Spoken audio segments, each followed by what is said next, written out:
There's a man in this city worth $4.6 billion. On paper, he paid less in taxes last year than your barber. Your job is to prove he lied about one number. If you're right, he goes to prison. If you're wrong, you lose your career, your pension, and everything you've built in the last 12 years. But here's what nobody told you when you took this job. The billionaires aren't the hardest part. The system protecting them is. You're sitting in a government building. Fluorescent lights. Carpet from 1994. Your badge says IRS criminal investigation. Your salary is $62,000 a year. The man you're about to investigate made that much while you were brushing your teeth this morning. You open his file. It's 11,400 pages. And somewhere inside those pages is the one number he doesn't want you to find. But before we get to him, you need to understand how you ended up in this chair. Because nobody chooses this job. This job chooses the ones stubborn enough to stay.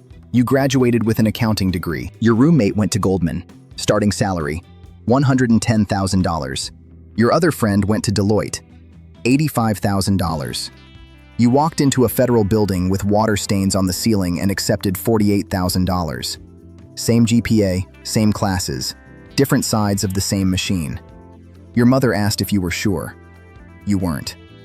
Training is 6 months. You learn the tax code, over 7,000 pages. And here's the thing they don't teach you in school. The code isn't broken. It was built this way. Every loophole had a lobbyist. Every exemption had a sponsor. Every gap in the law exists because someone paid to put it there.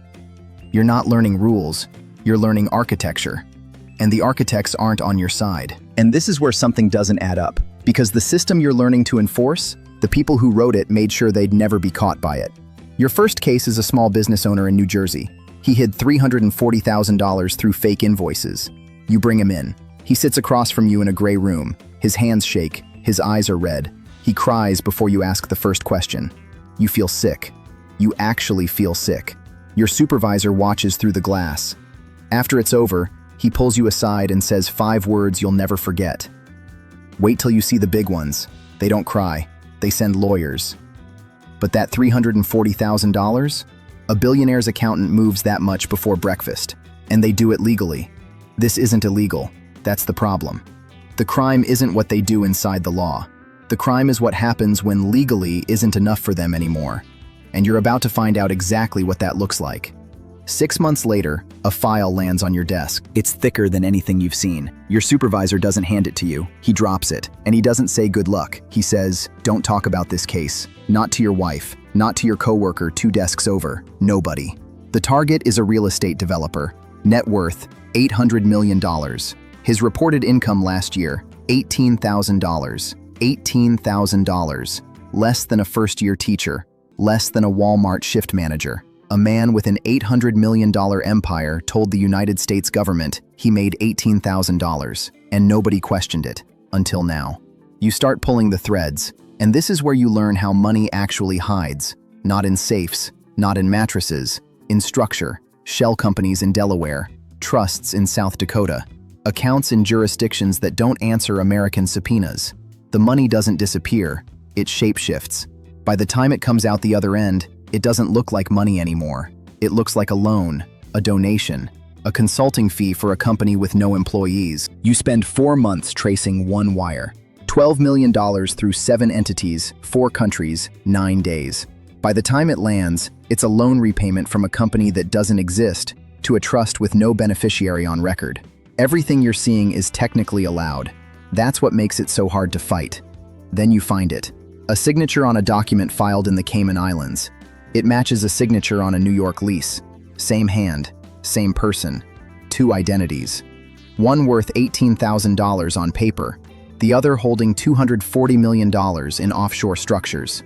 You stare at your screen, your hands go still. This is the thread, and it leads straight to him. Your partner on the case, a senior agent named Davis, sits across from you in the cafeteria. Bad coffee, plastic chairs. He looks tired. He says something that changes how you see everything. The people you're chasing, they hire more lawyers than you have colleagues in this entire building. They don't fight you with lies. They fight you with time. They delay, they appeal, they refile, they restructure. They don't need to win. They just need you to run out of budget. He takes a sip. And we always run out of budget. Then one morning, you get to work, and the file is different. 3 pages are missing. Not random pages. The 3 pages that connect the shell company to the man. You check the log. Nobody signed them out. You ask Davis. He won't look you in the eye. You ask again.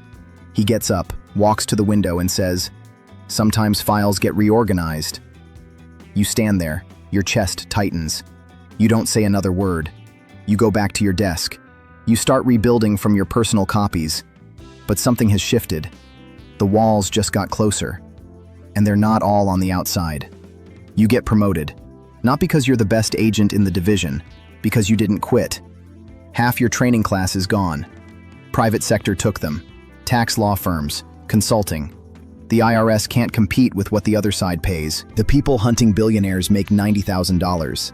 The people defending billionaires make $900,000. Think about that. You carry a badge now, and a gun. IRS criminal investigation, the agency that took down Al Capone when nobody else could. But you don't feel powerful. You feel outnumbered. New case, a tech billionaire. Net worth, $3.2 billion. He has a foundation. He has a charity. He has a PR team that puts his face next to children in need. He also has a private art collection valued at $400 million that he's been using as a tax shelter for 11 years. And nobody's noticed. Here's the scheme. Buy a painting for $2 million. Pay a friendly appraiser to value it at $40 million.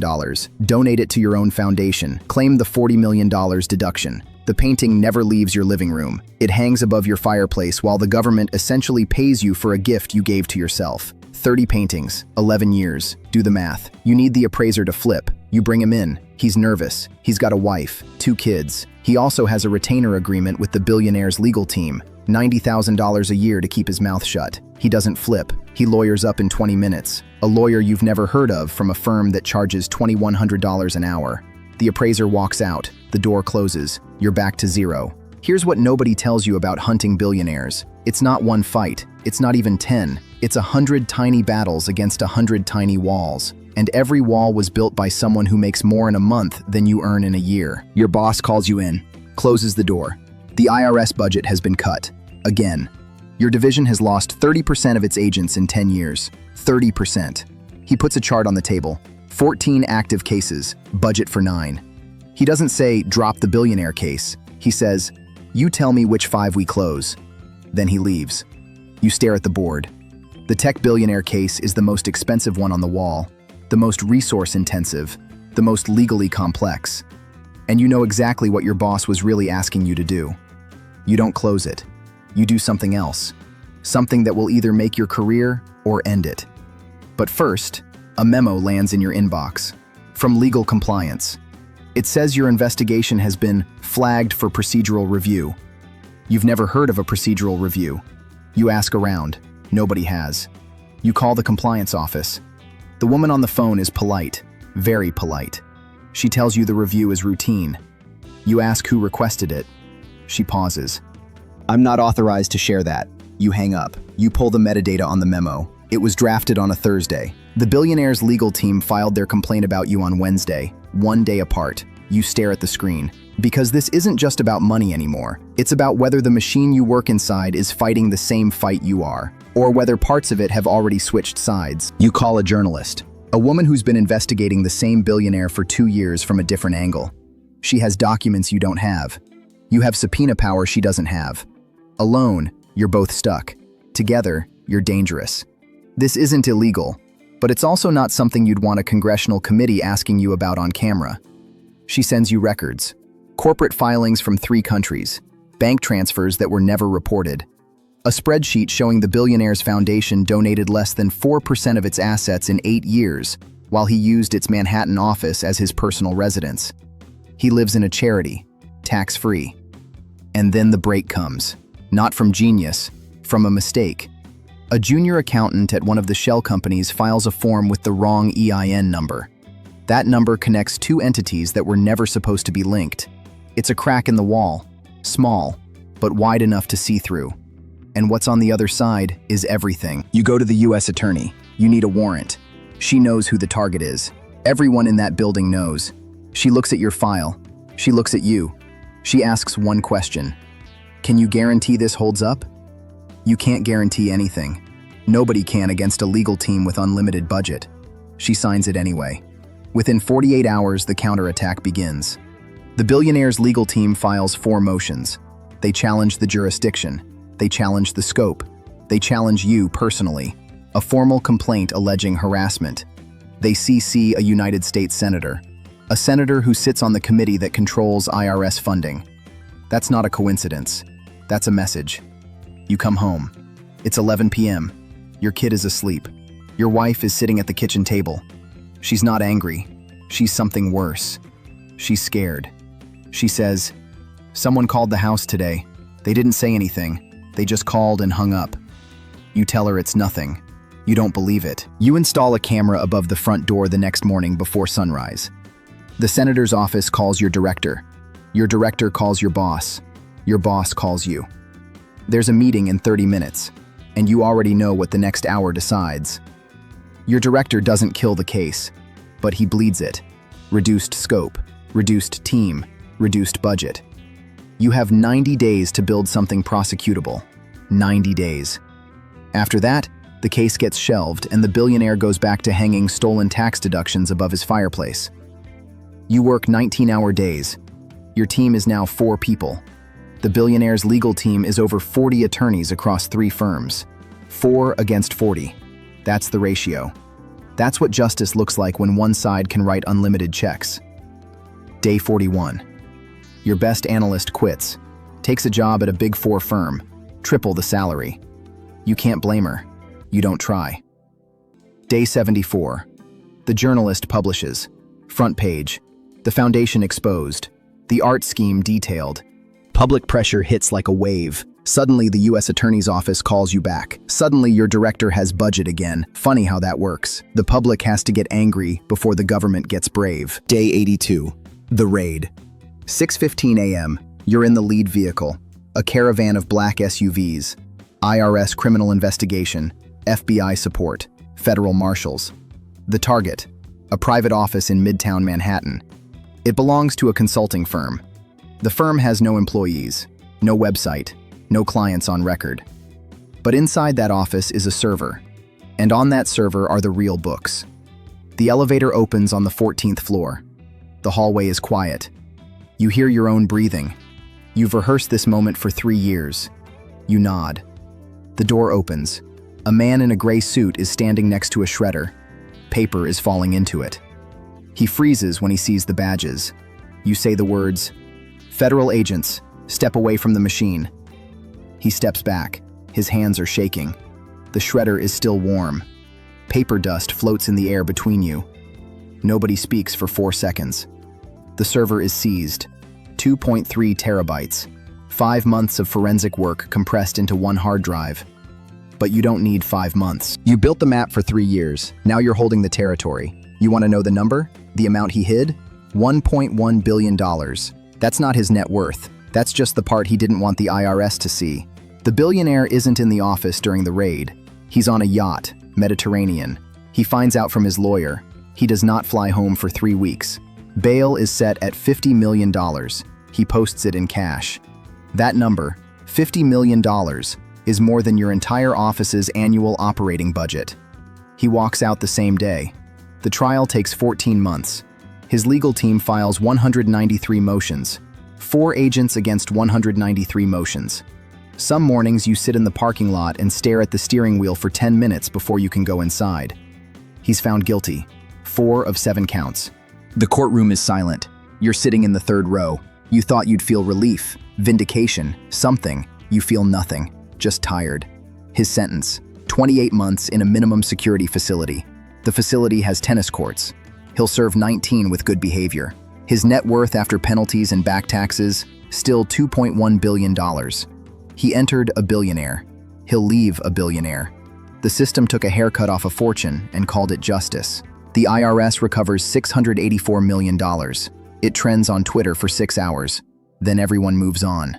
The money goes into the general fund. No ceremony, no plaque.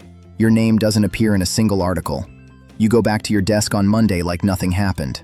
There's a new file, a different billionaire, different shells, different offshore islands, different lawyers, but the same architecture, The same game. The stack of pages is thicker this time. Davis retired last year. 31 years. No headlines. Your best analyst left for the private sector. 2 new trainees just started. They sit where you used to sit. They look the way you used to look. One of them asks you what it's like. Hunting billionaires. You think about it for a long time. Then you say, it's like shoveling snow in a blizzard. You never finish, but you don't stop. Someone asks you at a dinner party what you do.